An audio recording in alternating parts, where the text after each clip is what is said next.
Salam sejahtera, selamat datang ke channel ini untuk kupasan info sensasi artis terkini. Jangan lupa untuk tekan like, komen, dan share video ini. Hatan diserang netizen gara-gara sekolahkan penyampai berita. Nama penyanyi Otai Dato' Hatan panas dan menjadi bahan perdebatan netizen selepas insiden menempelak pembaca berita sebuah stesen televisyen swasta kerana tidak membuat kajian sebelum bertanya soalan. Menerusi rakaman video yang tular, Hatan atau nama sebenar Muhammad Syukri Sahabuddin dihubungi oleh pembaca berita wanita menerusi siaran secara langsung untuk mendapatkan pandangan mengenai lirik lagu kumpulan Ekspedisi yang dikatakan makan dalam. Soalan diajukan kepada penyanyi Memburu Rindu itu susulan pemergian vokalis kumpulan Ekspedisi Syed Ismail Syed Ibrahim atau Mail yang menghembuskan nafas terakhir dalam perjalanan ke Hospital Pakar Sultanah Fatimah akibat sesak nafas kira-kira jam 8.41 malam kemarin.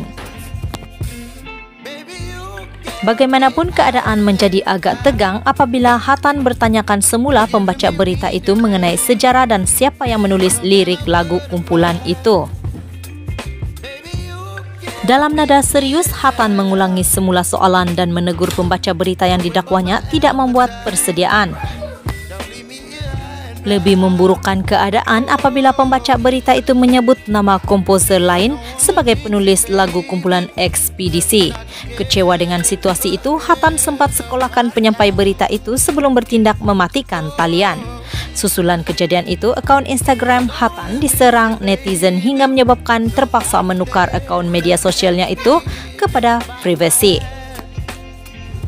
Meninjau ruangan komen dalam hantaran yang dibuat penyanyi yang terkenal dengan irama blues itu, netizen berpendapat sebagai penyanyi senior Hatan tidak sepatutnya koyak dan perlu lebih beradab kerana tindakannya memalukan pembaca berita terbabit. Datuk, adab sepatutnya diletakkan nombor 1 sebagai artis senior, sepatutnya tunjuk tauladan yang baik, bukan mengamuk tak tentu halah. Pemberita tanya elok dijawabnya dengan cara biadab. Lari dari soalan pula, tanya lain jawab lain, pastu hang up pon terus. Ya ampun, ini live berita bukan Akademi Fantasia, komen seorang netizen. Seorang lagi netizen berpendapat tak semua perkara mengenai Ekspedisi diketahui. Tak wajib pun pembaca pun dah cakap jika Datuk tahu apa-apa boleh kongsi. Jika saya pembaca berita, saya malulah dimalukan macam tu, kata netizen itu. Bagaimanapun ada juga pengikut yang mempertahankan tindakan Hatan dan menyifatkannya sebagai teguran membina. Bagi aku, Datuk Hatan menegur sebagai wartawan patut buat research kalau nak buat sebarang tas. Mana boleh main sembrono, buat tas dan tanya guest. Soalan itu menjerat diri. Apa Sari Amri lagi? Merepek melalut.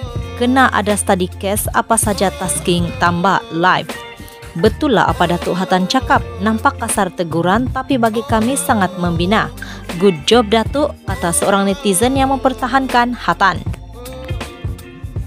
Sementara itu, wakil stesen TV swasta berkenaan ketika dihubungi enggan mengulas insiden yang tular.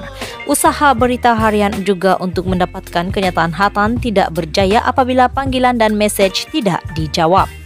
Sekian info kali ini yang dipetik dari Berita Harian Online. Terima kasih.